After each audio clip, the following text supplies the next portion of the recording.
Welcome to Retail Retold, the stories behind how that store landed in your neighborhood. I'm Chris Ressa, in conversation with the people and stories shaping retail and real estate. Brought to you by DLC.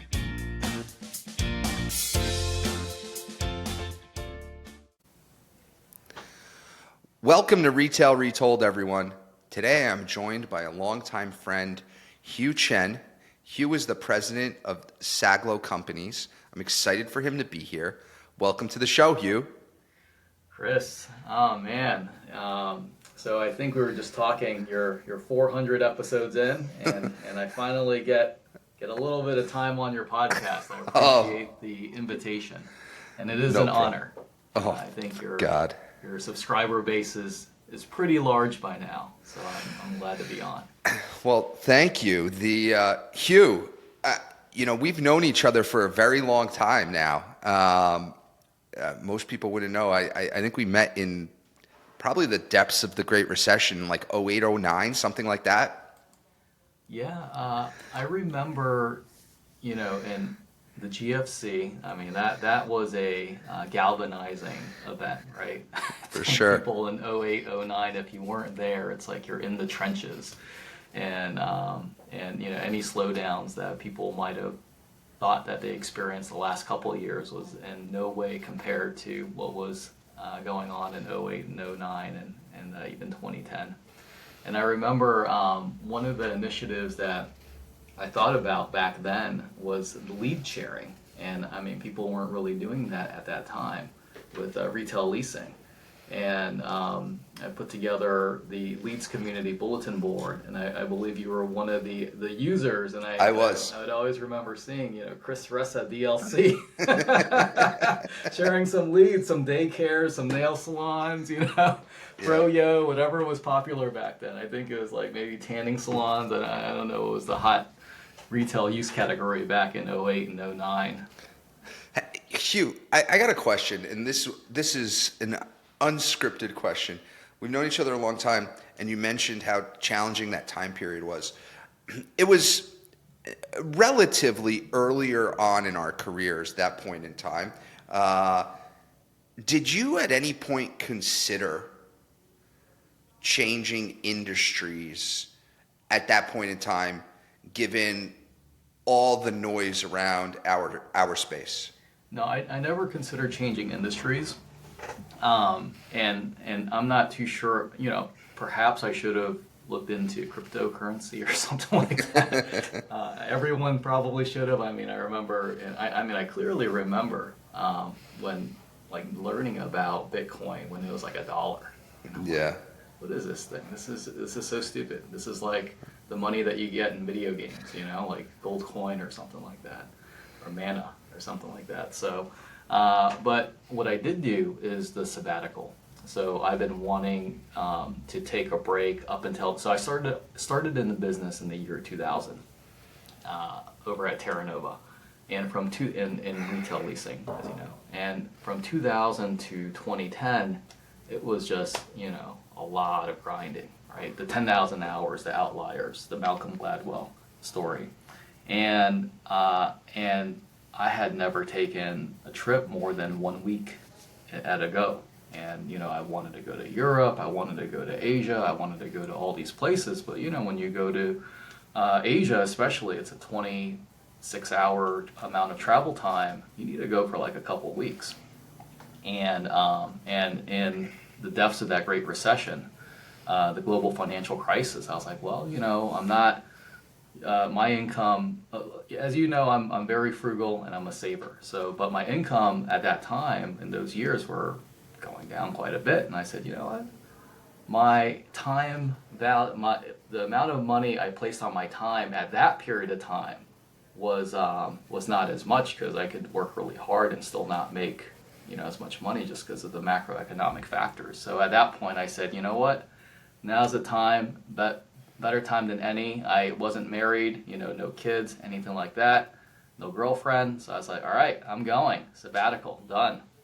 So that was like a big change in my timeline. And I would say that if I didn't do that at that time, I don't know if I would have been able to do it in the entire 25 years. Very in cool. commercial real estate. Yeah, I I had like a interesting conversation, which was like, I had a friend who was a printer. They printed things on paper, and at the same time, right? That was like the digital revolution was happening. Everything was going digital. We're not going to need paper. Blah blah blah. And he was like, "Yeah, a lot of what they're saying about going digital and the need to print is true." He's like, "But if you're the last one standing in the print business, you're going to be okay because there'll always be some need." And I kind of looked at it that way. I was like, all right, a lot of people are going to run from this industry. But if you're the last one standing, there's probably opportunity. And so that was kind of how I thought about it back then. Probably my perspective would be different today, but that's how I thought about it back then. Anyway. It was totally a clearing out process, and Yeah. actually I did a little bit of statistic digging for the ICSC Florida conference. I did a YouTube video post-conference, and I was digging through my files, and I had a 2018 ICSC Florida conference attendee list. I was like, that's pretty interesting. And now with ChatGPT and with Gemini, what I did was I uploaded the attendee list from 2025, like a week after the show ended, so it was the full list, and the 2018 one as well. And I did a lot of data analytics, I guess you would call it, and super interesting because a lot of people say that there was a velocity recession in commercial real estate from the standpoint of just a number of deals happening over the last couple of years, and a lot of the investment sales guys and even some of the leasing people, for different reasons, just had lower transaction volumes. Investment sales because of the negative leverage, and leasing because the occupancy was so high. And so if your lifeblood is really predicated on transactions and getting deals done, and there's a lot fewer done, you can imagine like a similar effect, a little, not as high of a magnitude as 08, 09, but similar. And so when I looked at 2018 and when I looked at 2025, the attendee list, yeah, it's true. In 2018, there was 4,900 attendees, and in 2025, there was 4,190 attendees. So about a 17% drop in total number of attendees. However, what I noticed was a couple of things.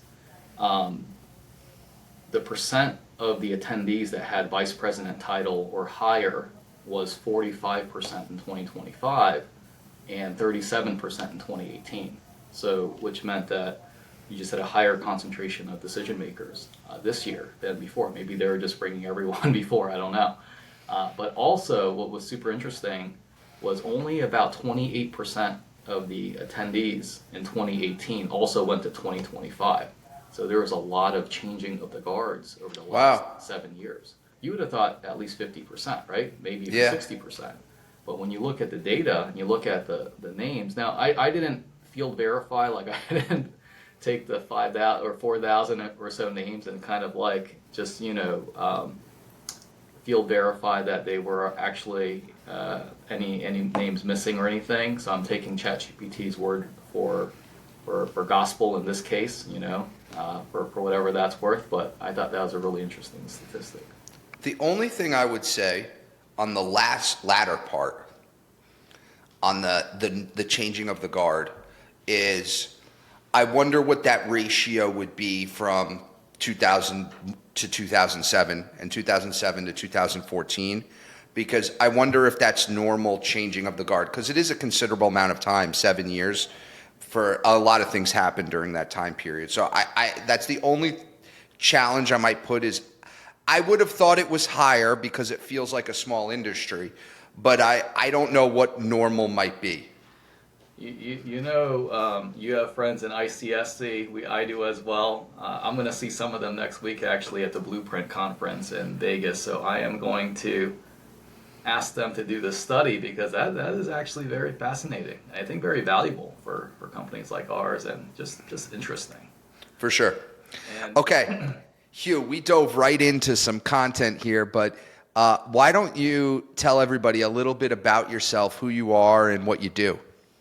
Absolutely. My name is Chen. I am president of Saglo Company. So we own and operate community neighborhood shopping centers across Florida, Georgia, and we just entered the Maryland market. The types of properties that we own are similar to DLCs in that there are a lot of necessity, daily needs, essential use type of businesses that are part of our tenant mix. And the average size of our properties are about 100,000 square feet. We have about 25 to 30 separate tenants in each. Some are grocery anchored, some are not. We like just properties that make sense where they live at the intersection of good, safe, growing communities and good yield. I don't need to be in the epicenter hotspots like Miami-Dade, even though we do own properties here. You know, those properties we bought back when Miami-Dade County wasn't labeled a gateway, global tier one, whatever fortress market like it is today, and that's the type of properties that we have. Saglo's been around for 49 years. I've been with the company for 13 years as of last month, and I've been in commercial real estate for 25 years. The first 12 years of my career, I was in retail leasing. And when I talk to students, I always recommend retail leasing, even though like very few of them actually think retail leasing right out of college. I said, that's where you go. That's where you learn value add, value creation. It's hard to actually even get that from a textbook because like some stuff you can learn from a textbook. You can learn how to do a debt service coverage ratio from a textbook, but formulating the ideal tenant mix, that is totally a apprenticeship. For sure. So you mentioned a little bit about the thesis, and you're the president of Saglo. What is the day-to-day look like for Hugh? The day-to-day is different, but the goal's the same. The goal is that I am trying to replace myself. And when I say that, it's not that I'm trying to quit or I'm trying to step down or anything, but the focus for a lot of the people in my position is to make sure that you have the right teams in place so that if I needed to take a month off, everything's all good. And not only the teams, but also that the processes don't have the bottlenecks. People aren't really 100% dependent on my specific decision making. And if I can build those kinds of scalable, repeatable checks with the checks and balances in place, so that there's trust and there's strength in the decision making, then I'm doing my job. It's really what it takes to scale. And I think that going from a company that's, let's say, under 10 employees to one that's getting, DLC's at over 100 employees, you have to have those systems and checks and balances in place. So that's every day, that's what I'm thinking. Are there any decisions that you see yourself never being able to get out of? That's a great question. I think that we are investor driven nowadays. The first out of the 49 years, the first 35 years, we were powered by the Glotman family equity, but the last 12 years we were bringing on outside investors, friends and family investors, and so we put up 20 to 25% of the equity, but the remaining equity are just a lot of our friends and a lot of our family. And when they invest with us, they're not really, looking at the pitch deck and looking at the cash flow analysis and looking at the specific underwriting, because all that is projections. It's only as good as the person that put it together. They're looking at Jack. They're looking at myself as well. And I think that when we say we're buying great deals, I'm always going to have to walk the deal, look at the deal. If I'm going to deploy millions of dollars of my money and my friends and family's money and the Glotman family's money, I have to be very involved in that. So if I were to unpack that, capital allocation is probably always staying with you. I would say so, but I would say that um, where where I can where we're developing our team to give more lift is that that decision making process on my end could take days, or it could take hours, or it could take an hour, and that all depends on how much research and how the information is presented and what's been done prior to that. So part of continually perfecting the system and continually getting better is that if I could, where I always have to have eyes on it, the amount of time that I have to spend on it, as that is reduced, the more successful the company is and I am in creating the system. So, understood. That makes a lot of sense. Do you approve every lease? Is there a layer below you where a lease can get signed without your approval? I was approving every lease until a couple of years ago, and we developed a system where now my CFO and my asset manager, who both know the business plans of all of the assets, they're providing a dual approval. If they both approve it, we're good. If one approves it, one doesn't, and they need me to be a tiebreaker, I'll take a look and give my thoughts. But the idea is that unless it's it's a deal where again with capital allocation, where there's a really big tenant improvement allowance package, it shouldn't really need my input. And then, so it makes a lot of sense. Are on those, how often do you have to tie break? Not often at all. I mean, every now and then I get the salon suites that wants $1 million for 5,000 square feet, or something that maybe it's not $1 million, or maybe it is $1 million for 5,000 square feet.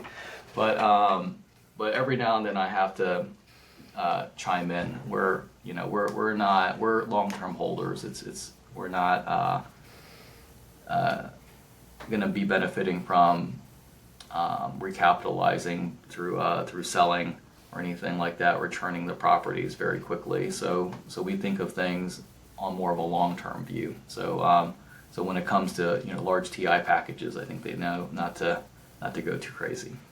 So you're more cash flow and occupancy driven than value creation driven. Is that fair? I would say it's a little bit of both. I think that there's extremes. So I think that what you're saying is true on the large part. Now, there's other developers and other shops that they're 100% focused on the value creation, and that they take a property, they put in the tenants, and they're not afraid to, or they're very much willing to put in couple $100 a square foot in tenant improvement allowance, because they know they're going to sell it right away and capitalize that income at a 6% cap rate or 6.5% cap rate and get it all right back. So that's not us. So we are 10, 20. I mean, one of the properties that we've owned since 1976, so that's 49 years. So we do things more balanced. I don't want to risk so much capital on one specific tenant, because there's no guarantee that the tenant's going to make it. No matter, look at there's a lot of tenants out there, I won't name names, that were seen as Class A tenants 10 years ago, that the capital markets are a little worried about today. For sure. For sure. I forget the exact photo, but there's something like there's this photo of some CEO, and they asked him like, what keeps you up at night? And it's a photo of a news article, and on the top of the news article, it's like from the 70s, is like the top growing businesses in America of like all sectors, and number one on the list is Sears. And that's what keeps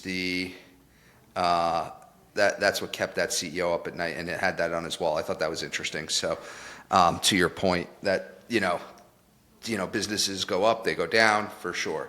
I mean, even Jeff Bezos is quoted as saying, look, Amazon's going to go out of business. And there's a lot of similarity between Amazon's dominance over retail today and Sears' dominance over retail in its heyday.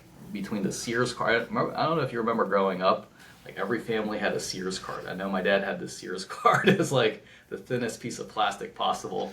But he had the Sears card, and that's how they got people hooked. And you'd go to Sears for everything. Hey, I want you need a T-shirt, you're going to Sears. You need a washer dryer, guess what? That's Sears. A bicycle, yeah, that's Sears. You need a CD, yeah, Sears. Yep. It was kind of the everything store before Amazon became the everything store. I mean, back in the day, you could order houses, prefab, with all the materials delivered to the site through the Sears mail catalog. Interesting. Yeah. A quick, trivia on that is that actually one of the houses, the famous house in the movie The Notebook, that was a Sears house that was ordered through mail order. Interesting. I did not know that. Fascinating. So you spend a lot of time in the market. You're a capital allocator. You're an acquirer of real estate. Every so often you're a seller of real estate. You're playing in multiple markets. You're going to Vegas. You were recently in New York. You're all over the country. What's going on in the market right now? What's going on? I would say if you're looking at all asset classes, I'll start there. I'll start at the top of the funnel. When I go to a lot of these conferences that are, let's say, not ICSC, they're more general commercial real estate conferences, I get a little bit wider picture on all the other asset classes and how we line up. And it's important to know. It was only 10 or 15 years ago that retail was the, ugly duckling of all the asset classes. No one wanted to touch retail because they thought that retail was going to get completely obliterated due to e-commerce. And I think that we've, the story's played out for that not to be true. But that being said, capital allocators that have a lot more capital than I do really sway those markets, sway those macroeconomic factors. And so it's important to see what's playing out from that standpoint today and see how that's going. I can say that there is a lot of capital chasing retail now because I think that retail has been proven to be very resilient and fundamentally one of the strongest, if not the strongest, commercial real estate asset classes today. And I think that, and I'll borrow this from Blackstone and a few of the other presenters that I've seen over the last 8 to 9 months, is that when you look at, let's just say, office is just unfinanceable. So I think there's, the office story is kind of like retail back then, but I think office is even much worse than retail was in retail's worst day, in that it's just very hard to finance office. And I think that in addition to that, office is just that much more capital intensive to keep the tenancy up and things like that. When you look at industrial, the concern there was that there was a lot of construction of industrial. There's a lot of development and adding to the supply of industrial. So much so that when you look at the overall national occupancy rate of industrial, it actually ticked down. And that's mainly because of a lot of supply. And maybe the occupancy levels down in Miami-Dade County are still very high, but they built in markets an hour and a half away from Miami-Dade County that may have millions of feet of vacancy there, as an example. And then on the multifamily side, the occupancy levels there have also ticked down, while simultaneously the rents have either leveled off or ticked down, and that the expenses have ticked up. So all of that is affecting a couple of things. It's affecting your NOI dramatically, and then it's also affecting, to a certain extent, the cap rates. The cap rates being more affected by the interest rates. And for the longest time, I would see multifamily, especially like 2022 maybe, multifamily is trading at 4.5% cap rate, 4% cap rate, and your interest rate was 5%. long-term rates, and I'm like, oh, what's going on there? Like, no, you just do floating rate. It's all good. Floating, yeah. Interest rate. We're not going to see the 1980s again. and so that was kind of interesting. So I think today, in general, retail has had mostly positive leverage, mostly low leverage. The occupancy rates have stayed actually, at historic highs. I think the highest was last year, but it's still very high today. And I think that's due to just very little construction of retail since the great financial crisis. I mean, the average growth of retail square footage has been, under half of 1% over the last 15 years, and maybe under 1/4 of 1% since the COVID started. And so you have very limited supply, and on top of that, as you know, like a lot of these direct-to-consumer, digitally native retailers like Allbirds and Away Luggage and Casper and stuff like that, I think they realize, hey, if I don't have any physical presence at all, I am like a slave to Google Ads. I'm a slave to Meta. I'm a slave to all these online marketing platforms to stay in front of the customer.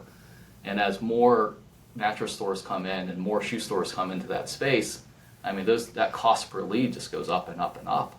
And I think that they all realized, I need to have a physical presence. Not only that, but also to control that customer experience. I mean, Casper, I have a Casper, it's a great bed, but you need to sleep on it, you need, or lie down on it, and you can't really experience that in just solely online. And actually, I only bought a Casper bed because they did a pop-up store at Aventura Mall during Christmas time. I laid down on it, my wife and I did, and say, hey, this is a nice bed, let's get one. And boom, I ordered it right there at the store, had it delivered to my house.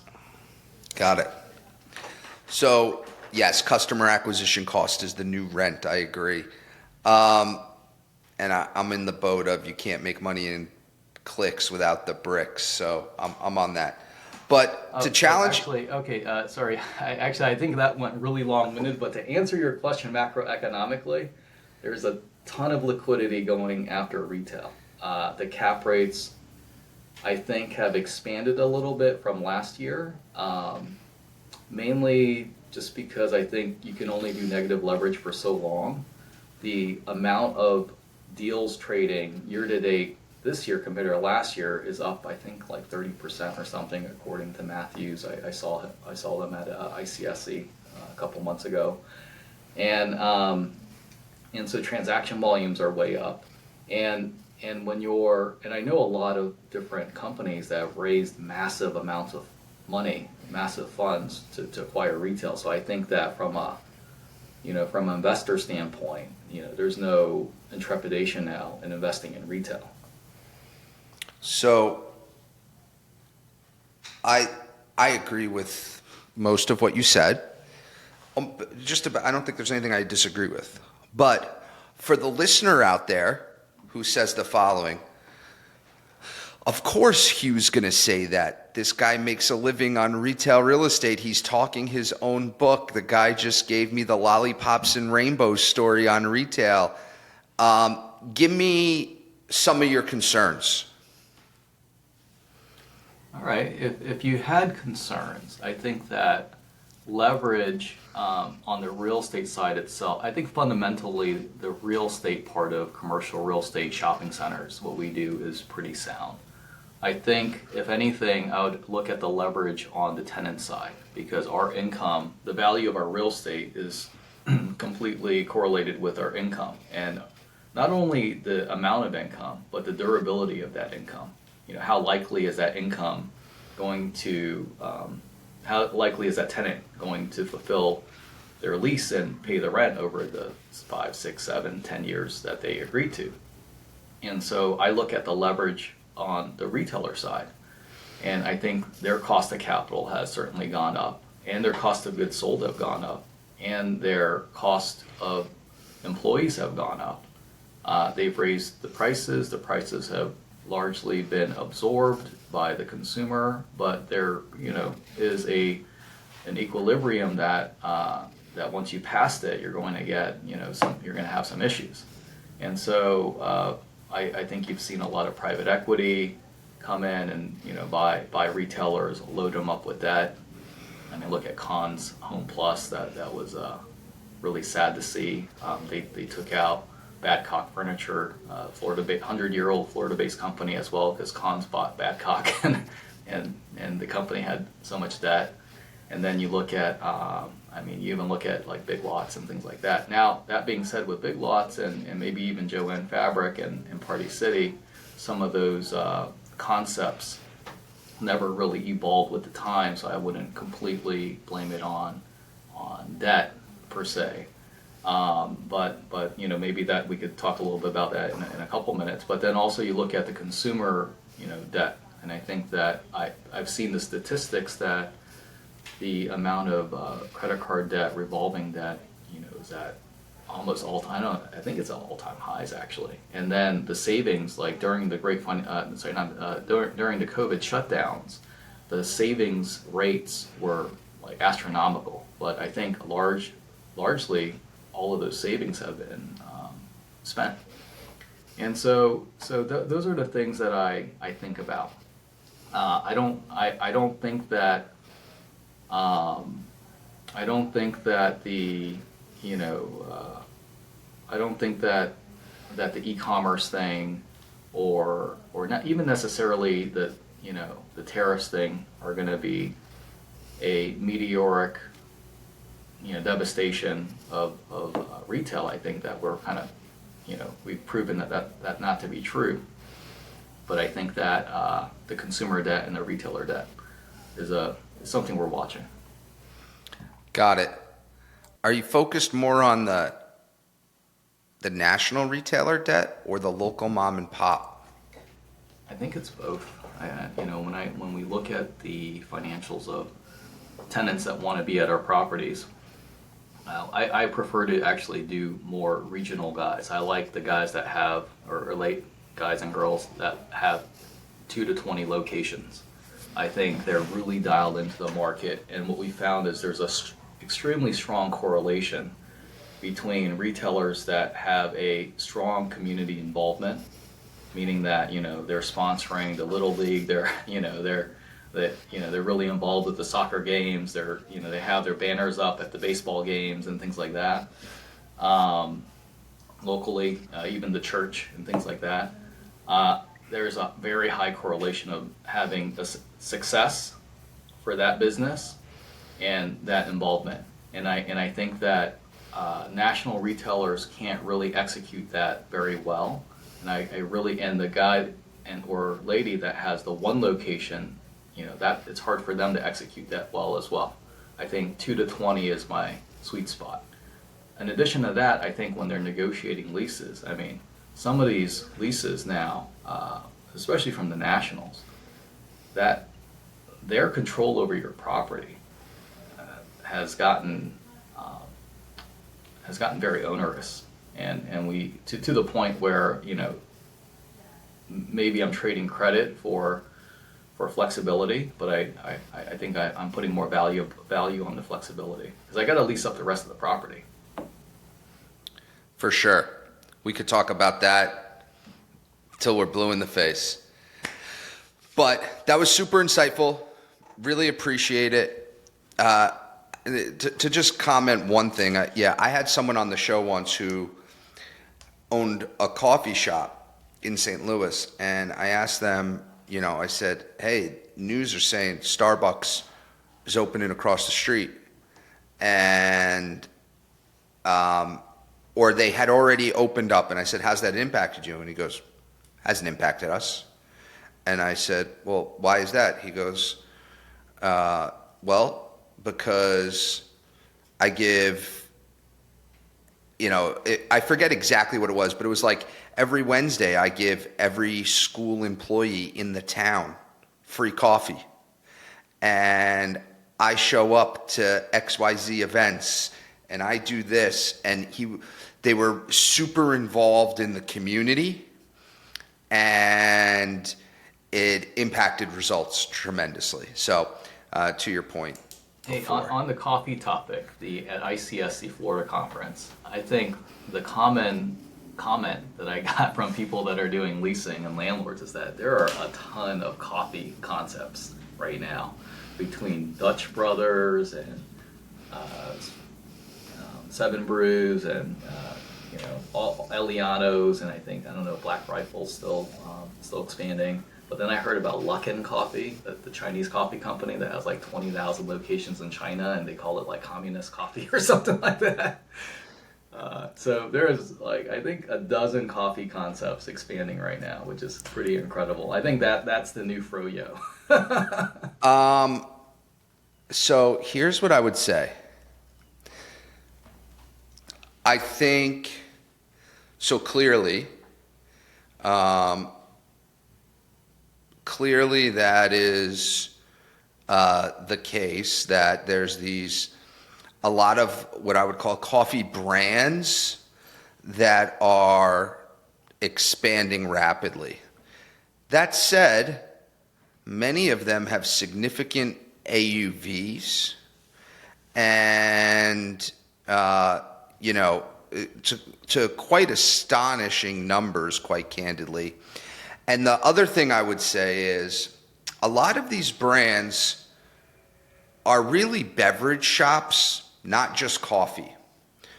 So I think that's like the misnomer. Like, I don't know Seven Brews, but it's similar to Dutch, and it's Dutch Bros, not Dutch Brothers. Oh,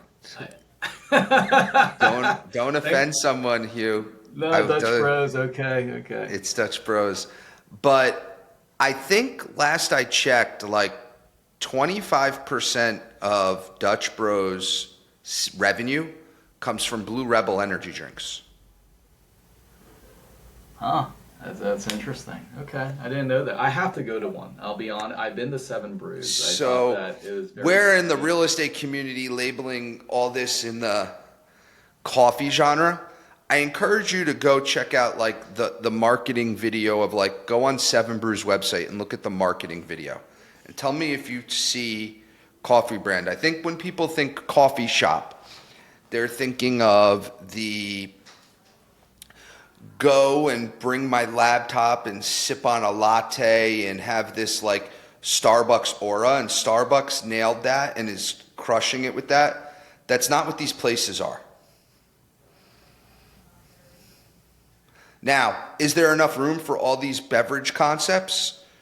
That the consumer at the moment is saying yes. We'll see if that plays out.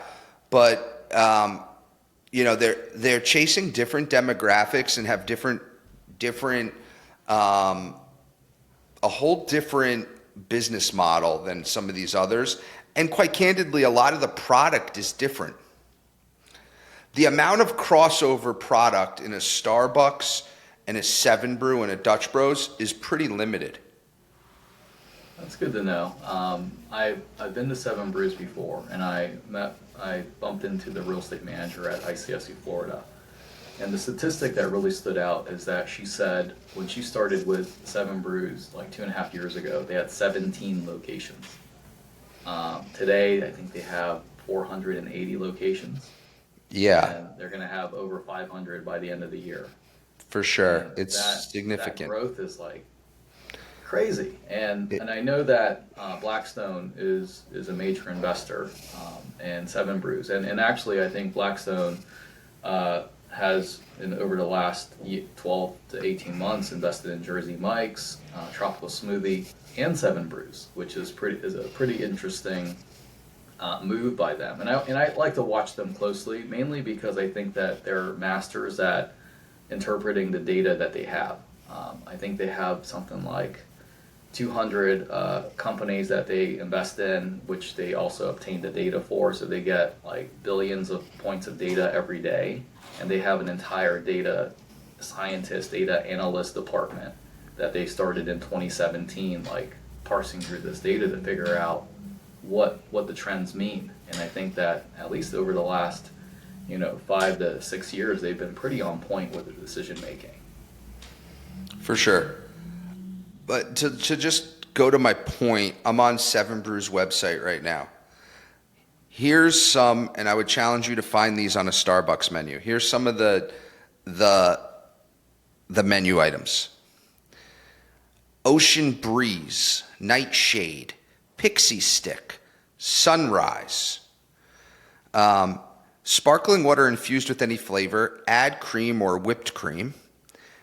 These are just not what they're selling. Red Bull available is on the websites. You know, you can get smoothies, strawberry, pina colada, wild berry, mango, peach, shakes. This is just not what our traditional, what we think of as coffee shops are selling. And they don't have seating, right? They don't have So from chairs. from there's a lot of drive-through only concepts that are certainly They're not going to be the third place, because I know that yeah, was exactly. Starbucks thing, the third place, which I don't like. Where is the third place today? Where do you think that is? Where's the third place today? And maybe for the listeners, I don't know. I'm assuming if you're in commercial real estate, you know what third place is. But for the listeners that don't, the way that it was explained to me is that you spend a lot of time at home, you spend a lot of time at work, and there's a third place that you spend the third most amount of time. And where do you feel comfortable there? And Starbucks wanted you to increase your dwell time at the Starbucks, and they saw a correlation between dwell time and sales. Well, I'd have to think about like what is the actual third place today. For me, is a pretty myopic view, but for me, it's definitely the ball field. On Saturday, I will be at my son's football game is at 3. My daughter's cheer game is at 5. I'm sure there'll be some shaking hands and kissing babies after, and so I'll probably be at the field more than I'm at my house on Saturday. So that will feel like the third place for me. Yeah, maybe mine's like the beach. There you go. Or it's on. A lot of people's third place today is online. Actually, I think. Yeah, fair enough. That's probably the actual answer. But all right, last part of the show, Hugh. We've been chatting for a while now. You've been involved in a lot of deals. You've been in a lot of leasing deals before you started taking over the world to go buy properties. Do you have a story for us about one that was really interesting to you? Yeah, that's a great question, and let me think about that one. Because there's a couple that are pretty interesting, and I hadn't done any direct leasing in the last 13 years, so hopefully I'm speaking with accurate details. I would say some of the deals that I made the most money were probably some of the least sexy use categories that were actually. And then, actually in all three cases, because three come to mind. One is that early on in my career at my Terra Nova days, one of my bigger deals was a 10,000 square foot daycare. And once I did that one daycare, they paid great rent. So they took a 10,000 square foot space in Miami that had 15 feet of frontage. Oh, baby. And you're thinking like, okay, my landlord's telling me I got to lease this 10,000 square foot space with 15 feet of frontage. And they want like good rent, right? So, and it's in the elbow of the center. So it's got 15 feet of frontage because it's in the elbow. There's no parking in front of it. And it's 10,000 feet, and the average household income at the time was probably like, 57,000, so not like super high income or anything, but it did have density. And I ended up, through canvassing, through cold calling, through the tenant mix analysis, all the skills and tools that we know how to, do to get us to the answer, was daycare. Doesn't need a lot of parking, it had some room in the back for a big playground area, density, dual working households, they need to put their kid in daycare, and I got the daycare done. And once I did that, through that learning process of, okay, so you're saying an outdoor area, only needs to accommodate 50% of the kids, and it's 45 square feet per kid on the outside, and inside it's 30. So once I knew all the math and all the requirements, I ended up doing like 7 or 8 daycares. I made well over 6 figures on just daycares, right? And so that was kind of an interesting but boring type of use category to make a lot of money off of. Another one is coin laundries. Once you kind of learn the coin laundry game, I did a whole bunch of those as well, which is kind of interesting. And I looked it up. Those daycares and coin laundries that I did like 20 years ago are still there today. Yeah, That's essential use. That's daily need. You know what I mean? So that's hey, great. Don't turn your nose on that. And the last story would be that at Terra Nova, I was leasing a space that in Miami, and I had this company that wanted to be at my property called Migoon. Migoon was the competitor to Saragem. Saragem and Migoon, they were these Asian companies, I think they're Chinese or Korean, that sold these massage beds. And their whole thing was to do these demonstrations where they would bring like 50 to 100 people there to do these like shows, or not, I mean, like demonstrations, I guess you call it. So it'd be horrible for your parking lot. People hated it. So we didn't want to do it at our property. But, being entrepreneurial and being a deal junkie, I said, all right, I'll rep you. I'll bring you somewhere. So I ended up bringing them to a Saglo property while working at Terra Nova. And that's how I was introduced to Saglo and Jack Lotman. And that was 10 years before eventually starting to work at Saglo. And so the moral of the story is that the story of every deal that you do, you never know how it's going to play out for the life of your career. I mean, that one deal that you did, 1 year in the business or 2 years could have huge magnitudes of effect on your career 15 years later. For sure. Well, and look at you now. Now you run that business and are heavily, have a big ownership position, and things are going really well. So cool. Hugh, it's been great to have you on the show. I really appreciate it. Chris, it's an honor. It is an honor to be on here. I'm episode 401. I don't know. It's not 401. I got to look. 501, 601. Well, I really appreciate it, Hugh. Thanks for sharing your insights, and keep rocking, man. All right. Thank you. All right. Hold on. Appreciate you watching. Hit subscribe. See you in the next one.